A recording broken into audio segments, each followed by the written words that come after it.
Hello friends, welcome to my channel. Welcome to Misty Moon Designs. In my channel we do tutorials, unboxings and reviews, and today we're going to do a tutorial. We're going to make two very pretty bracelets, and we're going to use the beads that came in the latest GGC Treasure Bag. Now if you're not familiar with that bag, I'll leave some information down below along with a link to the website in case you're interested. And don't forget that I always model my jewelry at the end of this video, so please stick around for that.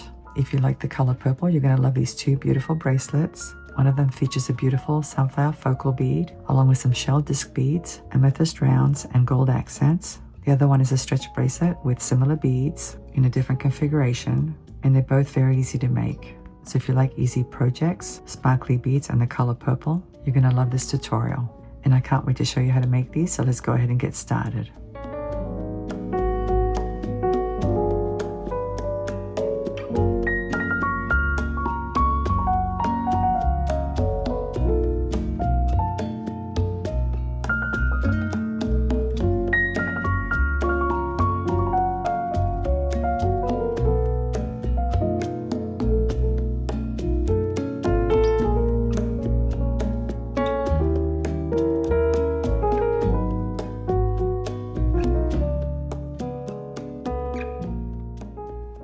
And here we have the GGC Treasure Bag, the latest release.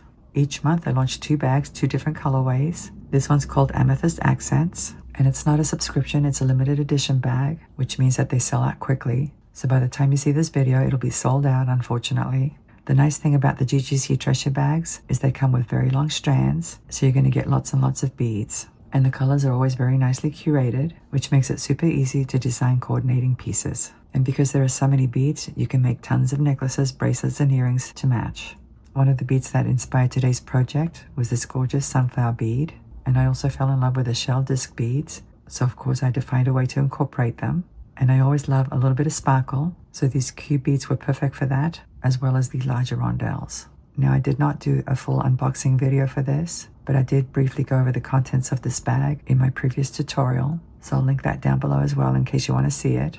So let's go over the materials for today's project. Here are the beads we're going to be using for today's project. As you know, if you saw the intro, we're going to be doing two bracelets. One will be a stretch bracelet, and the other one will be strung on beading wire. So of course it'll need a lobster clasp and some jump rings, and probably an extended chain as well. But anyway, let me go over the sizes with you. Of course, I am going to leave a list of all the materials down below in the description section of this video. I'll leave timestamps as well if you want to skip forward.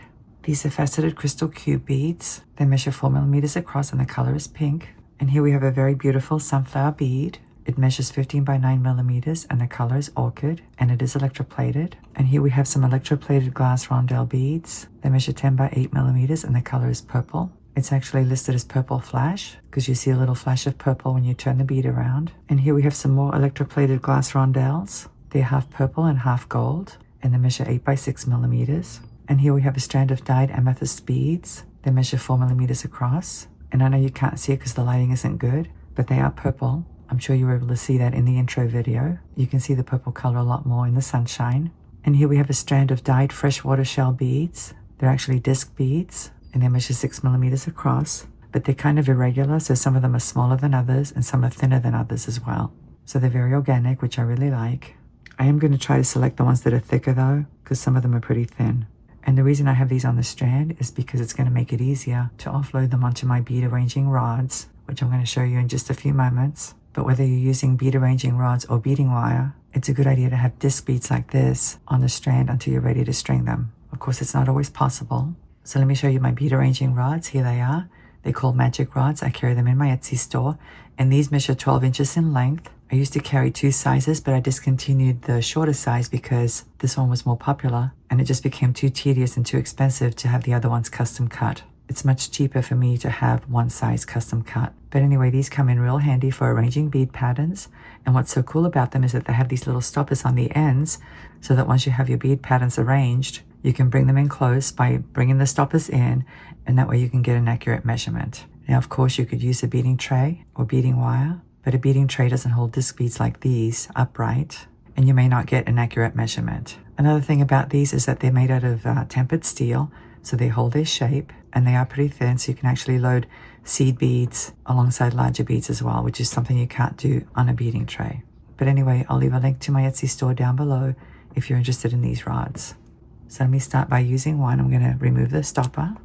By the way, guys, if you're thinking about using large beads on these rods, you may need more than one stopper, and I usually include a whole baggie full of stoppers, because if you overload these rods, the stoppers may slide off. Sometimes I use 2 and even 3 stoppers. And my cat just jumped on my lap, so let me see if I can stop him from getting on the table. He's become a little bit needy these days, because I've been gone. I was on leave last week, and whenever I go on leave, I come back to a very needy senior cat. Plus he has kidney disease, so it has been a little bit challenging lately. Let me see if I can do this without him getting on my mat. So I'm going to start by loading, okay, boo-boo. I'm going to start by loading the focal bead. I have played around with this pattern a little bit ahead of time, so I have some idea of what I'm going to do. But I usually start with a focal bead like this, and then I have to decide what beads to put on either side. And usually I load some large beads on either side of my focal bead, like this. But because this bead is gold, I'm going to need a gold accent of some kind. So let me get a gold accent bead. Here I have some crystal spacer beads. They're a little bit brighter than the gold on this bead, but I think it'll be okay to have a brighter gold color for an accent. And by the way, these did not come with a bag. They're from my own collection, in case you're wondering. So now I need to decide where to put that gold accent bead. Let me try putting it on this side of the focal. And I think that looks okay, but I'm still not sold on it. Let me put one on this side.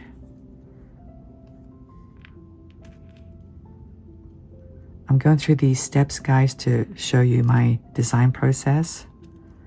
So it may be a little bit frustrating for some of you. Like I said before, you can always skip forward. So this is what we have. And I think it looks okay, but I think I want to put another one of these spacer beads on this side of the rondelle. So let me offload and do that. What do you think, guys? I think this looks a little bit better. Let me do the other side. Now, one thing that I normally do when I'm doing this kind of work is to put stoppers at each end of the rod. But my cat is actually on the left side of me right now. He has a paw on my arm, which is preventing me from grabbing the stopper that's sitting right below him. I do have one here though. So let me slide this one on. These are pretty tiny, by the way. So if you have issues with your hands, you may have a little trouble sliding them on. So that's what we have so far, and I think it looks really cute. It really does. And I'm going through these design steps with you because I've had a lot of viewers inquire about that. But like I said, I've already been playing around with these beads a little bit, so it doesn't happen automatically. What I do is I usually load my beads on the rods, and then I put them down and think about it. That's what works for me. But anyway, let me continue. I think I'm going to go ahead and load some of these shell beads next. Let me grab 4 at a time. This one actually got stuck.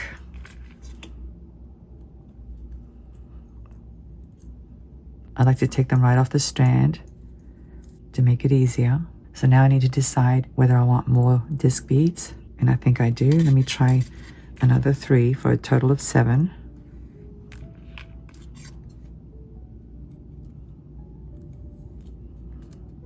I think that's about 3/4 of an inch worth of disc beads. Let me double check. It's actually 5/8 of an inch, which I think is fine. A lot of it is personal preference, honestly. I found another stopper bead because my cat is still on my left side and he refuses to leave, so I have to work with that. All right, so now I'm going to do the same thing on this side.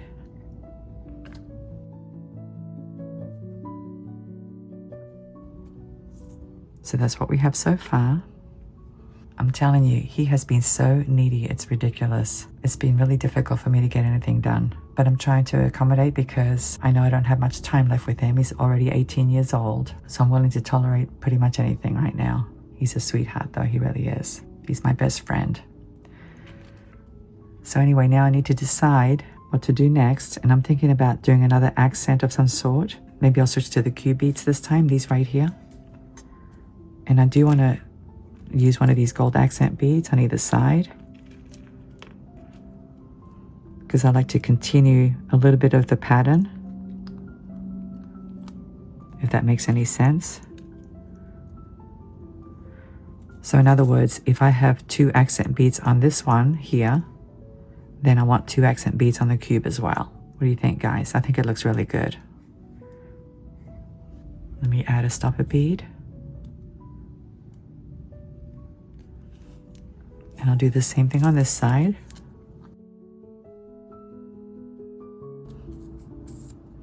So that's what we have. I really like the look of this. I think it's super cute. Now I don't want this bracelet to be very bead heavy. I want it more on the dainty side. So I think I'm going to switch to these beads now. Let me go ahead and offload a few of them, maybe 4 at a time. And of course I dropped one. It happens sometimes.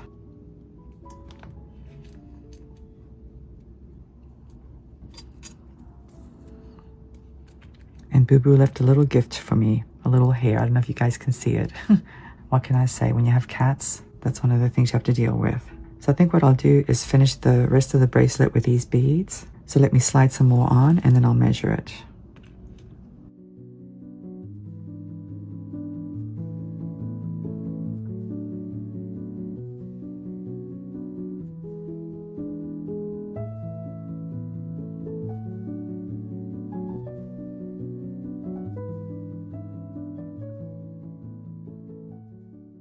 Okay, I've got my beads on. Now for a 7-inch bracelet, you need to take into account that the jump ring and the lobster clasp are going to take up space. So you're going to want less than 7 inches worth of beads. Let me take a look. I have about 6 3/4, and that's a little bit too much. So let me remove 1 bead from each side. Make sure I put my stopper back on so I don't lose my beads. Let me bring the stoppers in. And let's take a look now.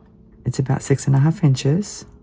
And I will put the metric on the screen for those of you who use metric. But anyway, that's basically it. That's how I do my designing. Like I said, you can use beading wire or a scrap piece of craft wire as well. Because if you try to set up these disc beads on a beading tray, they probably won't stand up. And as you can see, I didn't use any of these rondelle beads. I thought I was going to use them and then I changed my mind. They are a little bit too big for the look that I'm shooting for. But I wanted to bring them out just in case. Of course, if you wanted something more substantial, you could put one on either side of this sunflower bead. And then maybe these over here. And then you could even transition to the smaller cubes further down. There are all kinds of design possibilities depending on the look that you're looking for. So now we're going to string this on beading wire. Let me clean up my table.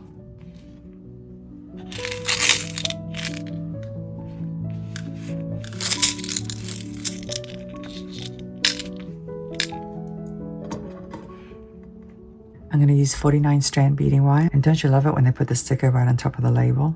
But anyway, this one's 0.015 of an inch in diameter, or 0.38 millimeters, and the color is gold. I'm going to cut myself a 12-inch piece, and that's because I'm going to need at least 2 inches at each end to do the crimping. So technically, you could cut yourself 11 inches for a 7-inch bracelet, but I always like a little extra. I'm going to attach one of these clips to the end of the wire, so I don't lose my beads. These are just alligator clips. I got them on Amazon. Of course, you could use bead stoppers if you want to. And now to offload is very simple. I'm going to hold onto the rod at this end, slide my stopper off this end carefully. And now I'm going to offload directly from the rod onto my beading wire, all in one go, just like that. So let me keep going.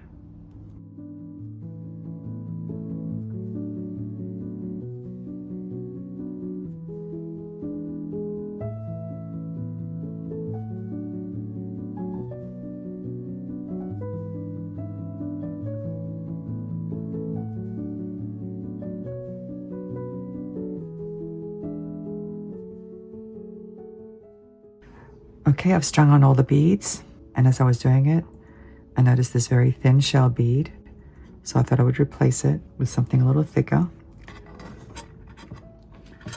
But anyway, this is what we have, and I think it looks really, really cute. So now I need some crimp tubes and some wire guardians and crimp covers as well. Here I have my 2 crimp tubes, 2 crimp covers, and 2 wire guardians.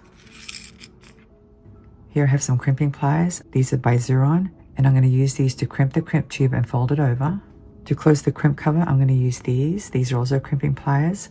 I like to use these for that purpose because they have a large rounded divot right there, as you can see.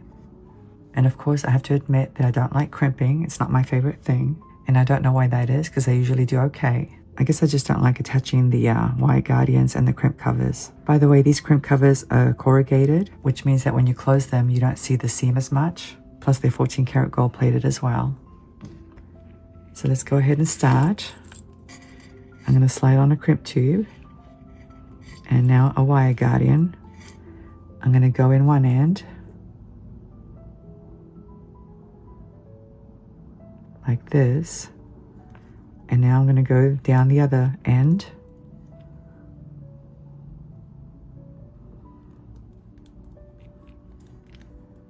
Like that. And now down the crimp tube.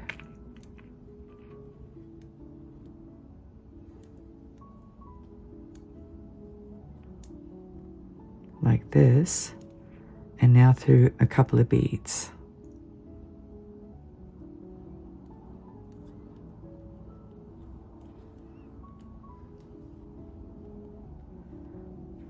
Let me close these legs a little bit.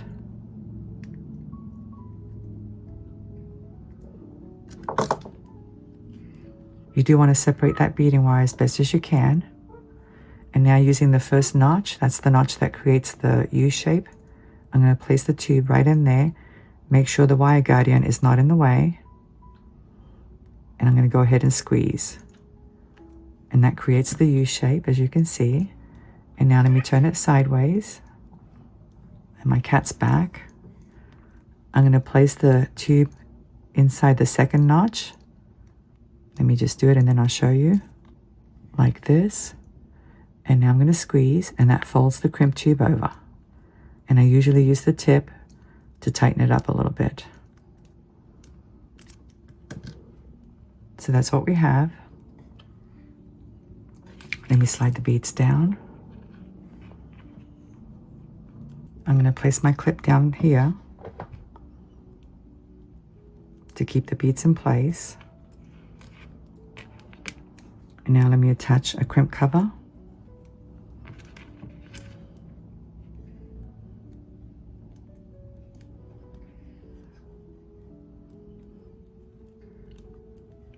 Just like that. And now I'm going to use these crimping pliers to close it.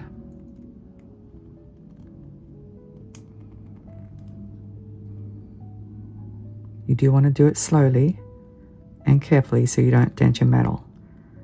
And you want to make sure that wire guardian doesn't get caught in there. It's a little tricky, guys, sometimes.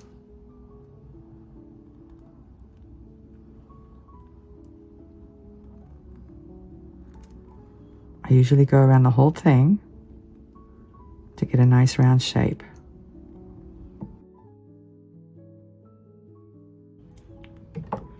So now my crimp cover's on. Using my flush cutters, I'm going to snip off the excess beading wire.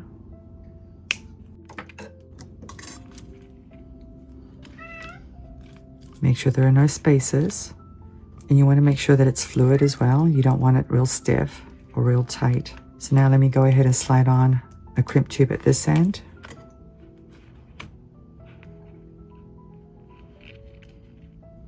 And I just noticed this crimp tube has a little piece of metal there.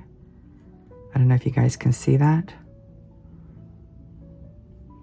Let me see if I can snip it off.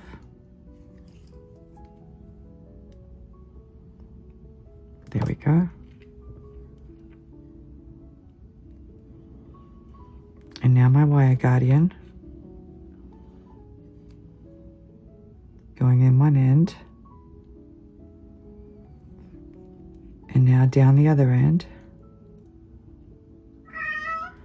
Boy, my cat's really, really having a bad day today. Poor thing. And now the crimp tube.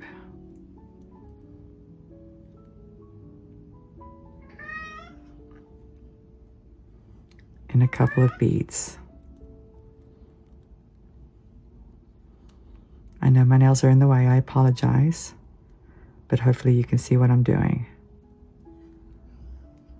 And now I'm going to tug on this tail. Make sure the bracelet is still fluid. And you also want to make sure you leave some space for your crimp cover. Let me just snug it up a little bit more. Close up my little legs. And place the crimp tube inside that first notch. Make sure the wire guardian isn't involved.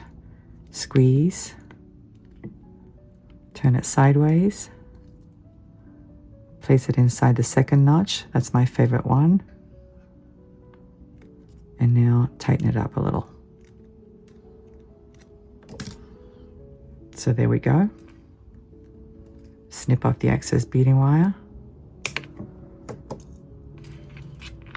Attach my crimp cover.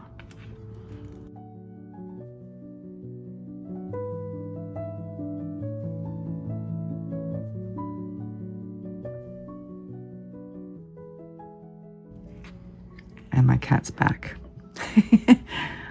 Okay, Boo Boo. He's taking liberties today. Oh my goodness. Oh well. What can I say?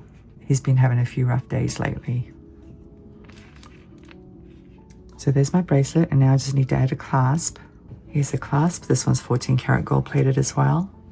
Here's a couple of 4mm jump rings. And here I have an extended chain. I'm going to embellish that extended chain.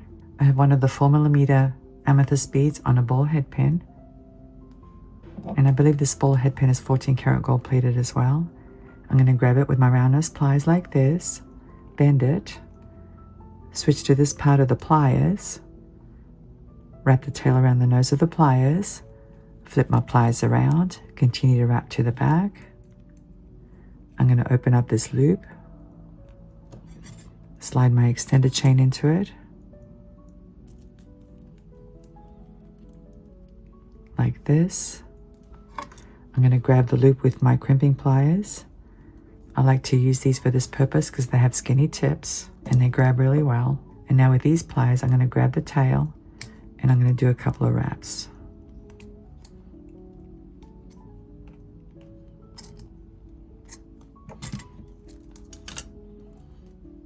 Let me snip off the excess.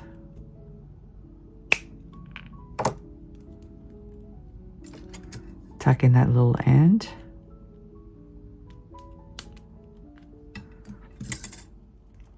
So now I've embellished my extended chain, and I actually don't want this much of an extended chain for my bracelet. I only want like 4 links. So I'm going to go ahead and remove some of these links, and they're open links, so I can just open them up instead of cutting them.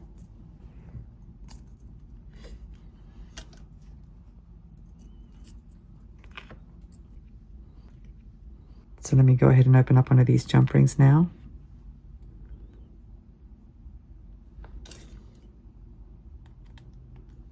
Slide my extended chain into it. And now this loop, the wire guardian, and close it up.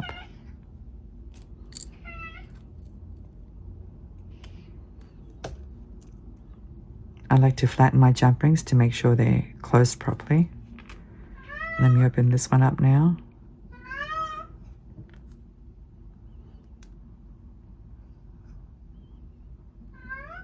It's difficult to focus when you have a needy cat meowing at you. I apologize for that.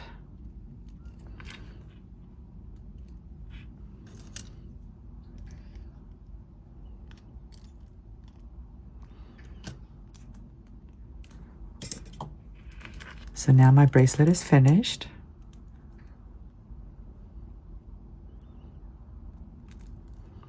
And that's what it looks like. I think it's so pretty. Now this sunflower bead does have a different plating on this side, as you can see, but you can wear it either way. I think it's really, really cute. Let me put it on so you can see. I don't have it done up because it's really difficult for me to attach a lobster clasp, and I apologize for this. I had my hair elastic on, and I guess it's kind of tight, but anyway, you get the idea. I think it's really pretty. I will model it for you at the end of this video so you can see what it looks like from a distance. But now we're going to move on to the second bracelet. So let me get the materials for that. Here are the beads for the stretch bracelet. As you can see, these are the beads that I used in the other bracelet. Let me just put it down so you can see how it looks. I think it coordinates really well. And of course you can wear one or the other or both. That's the nice thing about having matching bracelets. And these are actually pretty dressy looking, so you could wear them in the evening, especially with all this sparkle.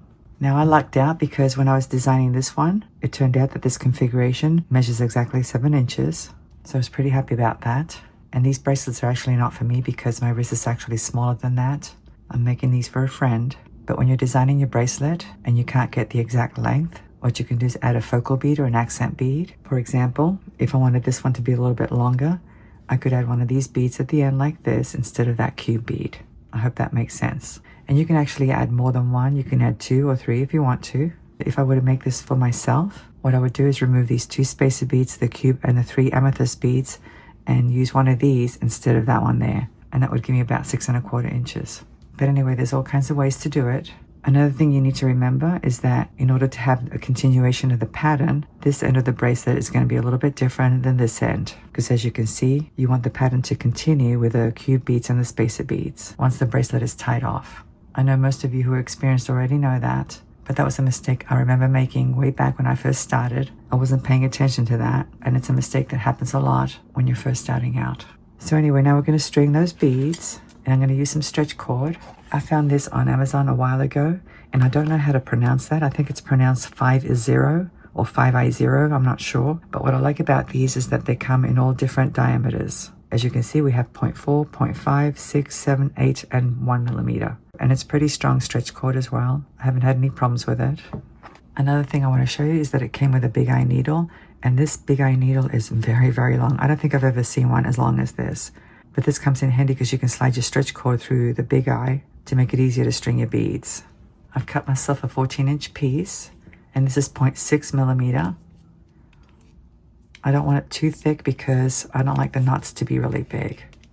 And I'm pre-stretching my stretch cord right now. You need to make sure you do that because if you don't, after a while your bracelet will stretch by itself and then the beads will be loose. Once again, I'm going to clip off my end.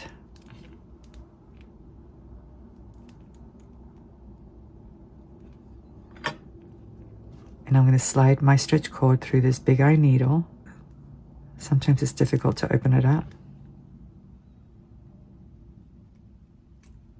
You don't want a very long tail because the needle sometimes cuts into your cord, so you don't want to damage it too far down. So now I'm going to slide off my beads in stacks like this, directly onto the stretch cord. So let me keep doing this and I'll be right back.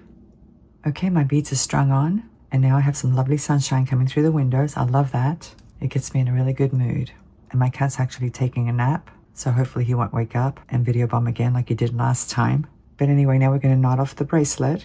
Now one thing I do want to mention, I chose 0.6 millimeter stretch cord because the beads are kind of on the small side. If you were using larger beads with larger holes, of course you'd have to use a thicker diameter. But I think 0.6 millimeter is appropriate for these beads. I'm going to be hiding the knot inside that square bead. So let me go ahead and show you. I'm going to remove this clip.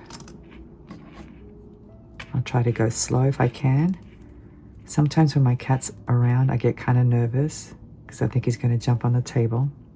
So let me go ahead and show you. I'm going to take my left cord and lay it over the right side. Take this tail and go through the loop once and pull. You want to pull until the beads come together, like this. And now I'm going to take the right side and lay it over the left. Take this tail and go through 2 times. So that's once And that's twice. And now I'm going to pull, and that brings the beads together. You want to pull on the tails as well as the beaded portion.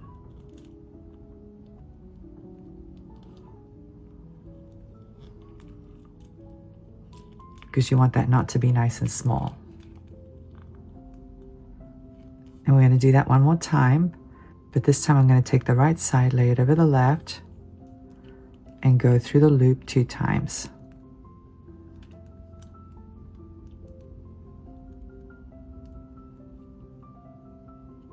And pull.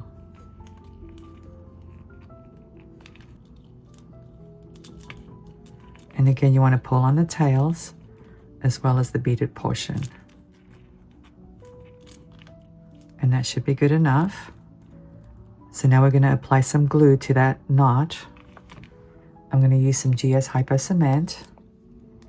And my tip is always messy. I'm really bad about that.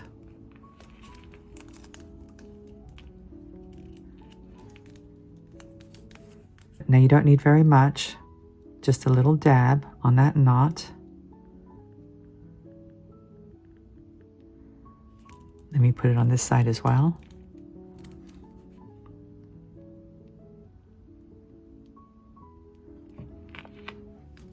And I always put the top back on, but for some reason it leaks on me. I'm not sure if that happens to you. Ideally, you'd want this to dry before you snip off the ends, but since I'm doing a video, I'm going to go ahead and do it now. I'm not going to cut it too close to the knot though. I don't know if you guys can see how close that is. It's about 1.5 millimeters away from the knot, something like that.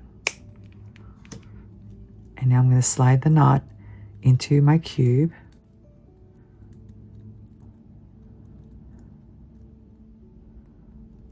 You want to take your time doing this. So now I'm through the spacer bead.